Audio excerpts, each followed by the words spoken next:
donné. Jamais encore je n'avais paru triste en sa présence. Le roi m'a demandé, pourquoi es-tu de mauvaise humeur? Tu n'es pourtant pas malade. Ce n'est peut-être qu'une peine de cœur. Saisi d'une très grande frayeur, je lui ai répondu, que le roi vive toujours. Comment pourrais-je avoir bonne mine alors que la ville qui abrite les tombeaux de mes ancêtres est en ruine et que ses portes ont été dévorées par les fers? Le roi me demande, que voudrais-tu? J'ai alors prié le Dieu du ciel et répondu au roi. J'aimerais que tu retiennes. Avant de répondre, il a d'abord prié le Dieu du ciel et puis il a répondu au roi. Amen. Amen. Alors Néhémie a prié Dieu. Il a plaidé. Il a dit, je sais que mon peuple, là où ils sont, ils ont péché. Parce que ce n'est pas normal que ces choses arrivent à ton peuple. Mais puisque je suis de là-bas, je vais me rappeler que Néhémie vivait très bien là où il était.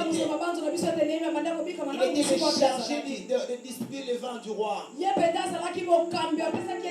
c'est quelqu'un qui vivait bien, qui mangeait bien, qui était auprès du roi. Il jouissait des immunités auprès du roi. Mais ce jour-là, c'était le problème de sa famille, de sa maison. Il a prié les dieux du ciel. Il dit, si je peux avoir le faveur devant toi, aide-moi à toucher le cœur du roi là où je suis. Mais il s'est senti concerné. Il dit, s'il n'y a personne là en Jérusalem pour faire quelque chose, moi je peux le faire. Et la première des choses que Jérémie a fait, il a prié. Au-delà de la maturité, au-delà de l'obéissance, au-delà du service, la prière reste une âme efficace pour connaître le ciel. Amen. Je vais dire à quelqu'un ce soir, lorsque tu reçois une mauvaise nouvelle et que tu sens que ton cœur est abattu, la première des choses, prier le Seigneur. Amen. Néhémie a prié le Seigneur. Mais la deuxième des choses que Néhémie a fait, il s'est repenti de ses péchés. Il a prié pour le péché de son peuple. Je ne crois pas que Néhémie avait commis un péché parce qu'il priait pour son peuple qui était resté là. Alors ce que j'aime, c'est quoi? Un jour, je me suis posé beaucoup de questions. Comment un homme peut être affligé que pour une muraille qui est tombée, pour des tombes qui est détruites, amen, pour des portiques qui est détruites, qui a déjà prié pour nos frontières? Il n'y a personne. On l'a dit à Néhémie, les frontières de son pays est en ruine. Néhémie a pris l'initiative de chercher Dieu de prier. Amen. C'était pour Jérusalem. Ça ne concernait pas sa propre maison. Alléluia. Alors j'ai voulu faire un peu de recherche sur ça. Alors je me suis rappelé quelques temps avant la description de Jérusalem ou des murailles de Jérusalem. La Bible dit que Jérusalem avait des murailles fortifiées. Amen. Parce qu'il était impossible que les gens y pénètrent. Parce que c'était des murailles fortifiées. À cause de ces murailles, c'était difficile que les infiltrés puissent entrer en Jérusalem. Et ces murailles servaient également à ce que le sentinelle qui était autour de veiller sur le peuple qui était là. Grâce à ces murailles, le fils de l'homme, la sentinelle, pouvait voir l'ennemi de loin et avertir le peuple. Alors, le miracle de Jérusalem, c'était une fierté pour cette ville-là. Les miracles de Jérusalem, le portique de Jérusalem, la joie des enfants d'Israël. C'était quelque chose qui les protégeait. Ils se sentaient protégés parce que c'était à l'intérieur de l'enclave de Jérusalem. Alors, Néhémie a appris que ce qui faisait la joie, la fierté, la beauté même de sa vie, était il a prié le Seigneur. Il a pleuré, il a gêné, il a refusé de manger. Bien mes frères, il y a des choses dans nos vies qui font notre joie et notre fierté. Il y a des choses, le jour où tu le perds, tu es souffrant, tu es misérable. Alléluia. Amen. Alléluia. Il y a des choses quand tu le perds, tu deviens malheureux. Il y a des choses quand on te les vole, tu deviens... ta joie disparaît. C'était le cas de Néhémie. La Bible dit, Néhémie a pleuré, il a cherché Dieu. Alors, le jour-là, il est parti servir le roi comme il en avait l'habitude. Et le roi lui pose la question. Tu n'as pas bon ni comme là. Tu as toujours l'habitude, c'est quelqu'un comme moi, il sourit à tout moment. Ce jour-là, il n'a pas souri, il n'était pas heureux parce que ce qui faisait la fierté de son pays était marqué. Il avait marqué qu'il y a quelque chose qui ne va pas. Alors le roi lui a posé la question. Qu'est-ce qui ne va pas? Et bizarrement, Néhémie a dit, avant de répondre au roi, j'ai encore prié les dieux des cieux.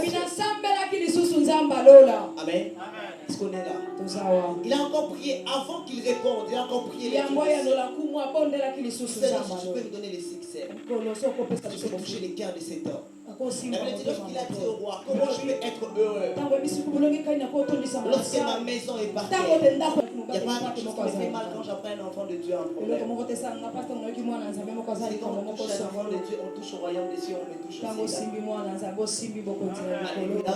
J'avais dit que je serais un peu évangélique ce soir. Voilà pourquoi je ne vais pas crier. Je veux que tu comprennes ce message.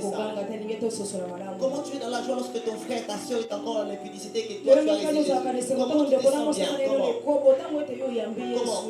Et puis tu as cette joie de dire aux gens et puis c'est Facebook, tu es chrétien et que tu es un enfant de Dieu renouvelé en intelligence.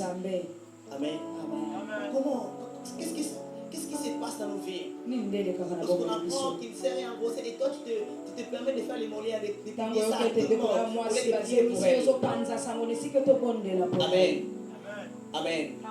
Dans ton cas, Néhémie a pleuré le Seigneur. Il y a des choses qui font notre fierté. Il y a des choses dont le diable te les vole, ça te détruit, ça fait en sorte que tu sois dans le l'opprobre. Et à chaque fois, le diable, quand il veut te détruire, la première chose qu'il enlève dans la vie d'un enfant de Dieu, c'est ta joie. Amen. Dans ton cœur, ta tristesse ne sera pas priée. Même si tu es archevêque. Combien de fois nous ne veillons pas les uns les autres? Combien nous apprenons que nos frères et sœurs sont touchés et nous ne les voulons pas prier afin que ces personnes puissent se relever. Et par contre, nous les achevons. Amen. La Bible déclare, Néhémie, lorsqu'il a appris ces choses, il faisait la fierté de son pays et de partir. Il a dit au roi, comme j'ai trouvé faveur à tes yeux, permets que je rentre à Juda, permets que je rentre dans ma ville et que je rebâtisse Jérusalem. Le roi dit, je vais aller rebâtir Jérusalem. C'était un individu qui parlait au roi. Il y avait beaucoup de gens à Jérusalem qui pouvaient construire Jérusalem. Ils pouvaient faire tout ce qu'ils voulaient. Mais il n'était même pas là. Il n'était même pas présent. Et lorsqu'il a appris que Jérusalem avait un problème, Néhémie s'est levé. Pour l'amour de Sion, Néhémie s'est levé. Non seulement il a prié, mais il a passé à l'action. Voilà la première chose que je vais te parler. Pour la bénédiction de Dieu, la première des choses à faire, lorsque tu reçois le message, la bénédiction, en fait, la promesse de Dieu sur ta vie, la première des choses à faire, c'est de prier. Nous ne devons pas nous limiter à prier. Bon nombre d'enfants de Dieu se limitent à prier. Seigneur, fais-moi ceci. Seigneur, fais-moi grâce. Je ne voulais pas dire que la prière ne suffit pas. Je veux dire, au-delà de la prière, passe à l'action. Amen. Au-delà de la prière, passe à l'action. Il est impossible que tu connaisses les succès dans ton ministère si tu es en train seulement de prier sans faire des actions. Il est impossible que tu connaisses les progrès dans ton travail, dans tes relations, dans tout ce que tu fais. sans que tu fasses des actions. Dans les choses de Dieu, dans la bénédiction de l'Éternel, il y a la part de Dieu, il y a aussi la part de l'homme. Dieu avec toi, tu connaîtras les succès. Cela veut dire quoi? Il est impossible de connaître les succès si seulement c'est Dieu qui agit dans ta vie. Amen. Mais bon nombre des enfants de Dieu ne vivent pas les promesses de Dieu parce qu'ils s'attendent, ils s'attachent seulement à ce que Dieu a dit, mais ils ne travaillent pas. Ils ne donnent pas leur part afin que la promesse de Dieu s'accomplisse sur leur vie. Lorsque Dieu te dit, je ferai de toi quelqu'un de grand, ce n'est pas Dieu qui viendra t'éduquer. Amen. Lorsque Dieu dit, je te ferai quelqu'un de grand, c'est à toi maintenant de commencer à refuser les candidatures dépendants. Parce que les hommes respectables ne portent pas des pantalons ici. Amen. Excusez-moi parce que la jeunesse aujourd'hui, quand le ventre se monte, parfois nous ne comprenons pas ce que nous sommes. Vous savez, un jour on m'a donné une prophétie comme ça. On m'a dit que je serais quelqu'un de très grand. Moi je ne souhaitais jamais devenir un pasteur ou quelqu'un qui pouvait être comme ça, prêcher l'évangile. Mais j'ai jamais des messages comme ça. Mais un jour on m'a dit, je serai quelqu'un de très respectable, pas dans le ministère mais dans la nation. Amen. Amen. J'ai commencé à me comporter comme les gens de mon niveau futur. Quelqu'un a compris ça? Amen. Oh, amen. Amen. Est-ce que nous comprenons ça? Il y a certains langages que j'ai refusés dans ma bouche parce que je sais que je ne suis pas un homme vigueur. Amen. Ce que Dieu m'a dit, et moi aussi j'avais une part de responsabilité. Le Seigneur te dit de donner la succès. Mais sache que tu as une part de responsabilité. Afin que la bénédiction de l'Éternel s'accomplisse dans ta vie. Dieu avec toi, vous pouvez créer du succès. C'est quand Dieu te dit et que tu te mets à faire ce que Dieu a dit. C'est comme ça que Dieu a dit à Josué. Ce livre de la loi ne s'éloigne pas. Non seulement tu vas le lire, mais il faut que tu appliques à la lettre ce qui est écrit. Josué avait une part de responsabilité dans la bénédiction que le Seigneur lui avait donnée. Je vais dire un frère, je vais dire une sœur aujourd'hui. Lorsque Dieu te fait grand, lorsque Dieu te fait dans la profondeur, tu as une part de responsabilité. Aujourd'hui, comment tu réagis, comment tu réfléchis lorsque ta vie se détruit, lorsque tu as l'impression que ce qui fait la fierté de ta vie est en train d'être volé. Amen. Lorsque ta crainte du Seigneur est en train d'être bafouée, comment tu réagis? Amen. Je voulais parler individuellement chacun. Comment tu réagis lorsque la crainte de Dieu que tu avais commence à te quitter comme ça? Est-ce que tu plais? Est-ce que tu pries Dieu? Est-ce que tu prends la décision de te relever et de rebâtir la crainte de Dieu que tu avais avant? Souviens-toi il y a 5 ans quand tu as reçu Jésus, comment tu priais? Sans te parler d'aller pour tu le faisais de soi-même. Aujourd'hui, tu n'as même plus le temps pour prier. Ce qui faisait ta force est déjà parti. Le miracle de ta vie est déjà détruit. Parfois, tu ne t'es pas rendu compte que les portiques de ta vie, c'est qui protégeait ta vie face au diable, c'est déjà détruit. Voilà pourquoi tu commences à tomber tous les jours. Mais ce qui est plus important, ce n'est pas le fait que tu sois parteur. Ce n'est pas le fait que ta vie soit ruinée. C'est le fait qu'il y a quelqu'un qui a la possibilité de relever ta vie, de changer ta vie, de restaurer ton cœur, de faire de toi une personne nouvelle. Il s'appelle Jésus. Est-ce que tu dois acclamer pour Jésus? Cette personne est capable de transformer ton cœur, de transformer ta vie. Vous savez ce qui est important, ce n'est pas le fait qu'on dise aux gens que nous sommes chrétiens. Ce qui est le plus important, ce n'est pas le fait d'être en veste, parce que nous aujourd'hui, on a récupéré la sable depuis papa et parti, c'est nous maintenant les hommes de Dieu.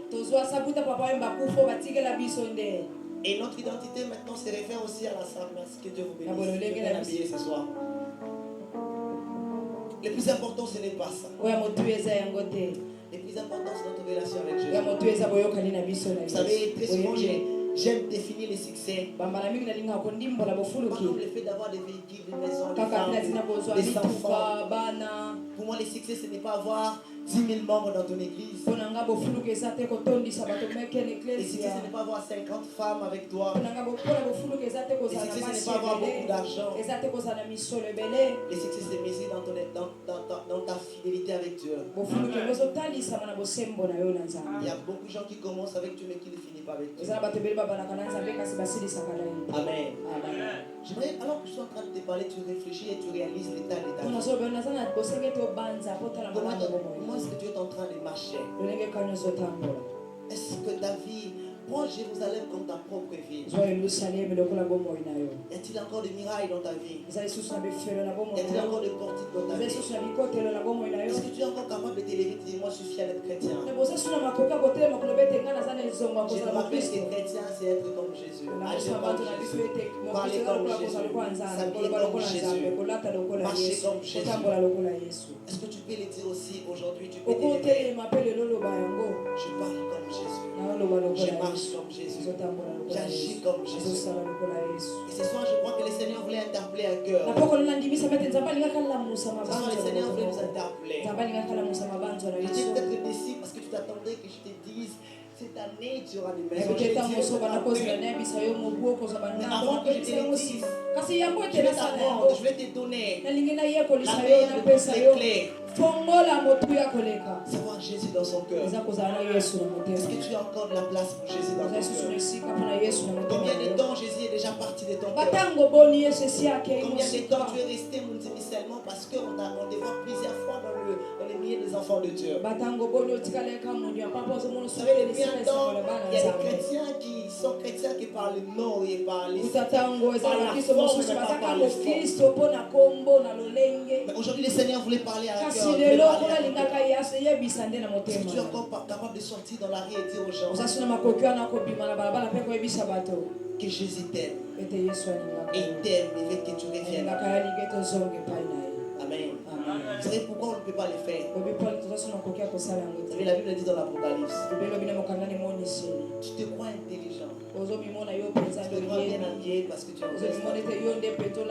Tu crois que tu es riche et tu es déjà arrivé. En réalité, tu es pauvre, tu es misérable, tu es malheureux.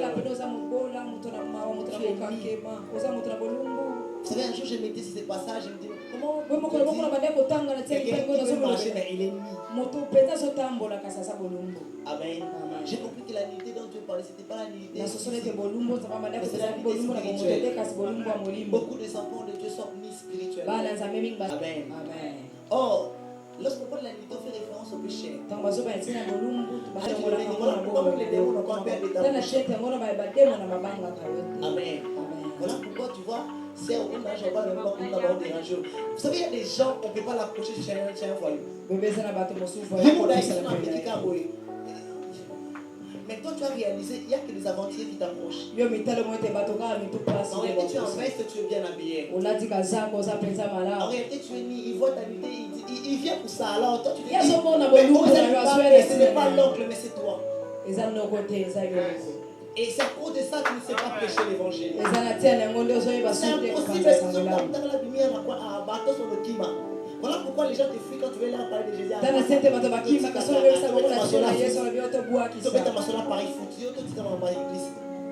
tout le monde te connaît à l'église. Mais personne ne veut t'écouter quand tu veux parler de Jésus. Amen. Et plusieurs fois tu as envie de sortir, mais tu sais que c'est impossible pour toi de sortir. Tu vas aller Jésus a dit, vous serez mes témoins. As-tu encore un témoignage de Jésus? As-tu encore quelque chose que tu peux témoigner de Jésus?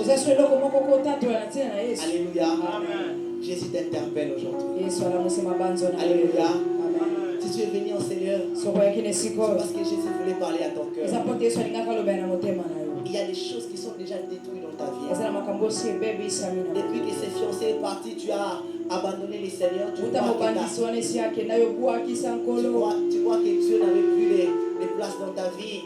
ozobanza ete nzambe aza lisusu na esika te na Et bomoi tu commences à conduire ta vie comme tu le voulais. ozobanda kotambwisa omoi na yo lolenge oyo Depuis que tu as perdu ce travail, tu crois que Jésus n'existait plus dans ta vie. utobongisa Et mosala tu ozobanda décidé ete de faire nzambe ta aza vie kasutu na comme tu bomoi na le yo voulais. lapitsele kombe yango na olenge yo moko Et après, tu t'es éloigné de Jésus. nsima na yango oke mosika na yesu Je veux dire à quelqu'un ce soir, nayebisa moto moko na après ces assises, Dieu m'a dit, nsima na mabongisi oyo beaucoup de mariages seront distribués en Seigneur. mabale ebele Beaucoup ekozala de voyages tu vas donner.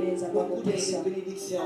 Mais avant que je parle de ça, je ne sais même pas si j'ai parlé de ça. Mais Dieu m'a dit, interpelle-les. Vous savez, je ne tiens pas de vous prêcher sur la bénédiction. Le père de la bénédiction de l'éternel vous éloigne de Jésus qui vous a appelé. Amen. Vous savez, il est possible d'être béni et s'éloigner de Jésus. Amen. Amen. Tu priais pourquoi tu t'es marié, tu deviens païen. Tu dormais ici, quand tu as un travail, tu n'as plus le temps pour Jésus. Alléluia.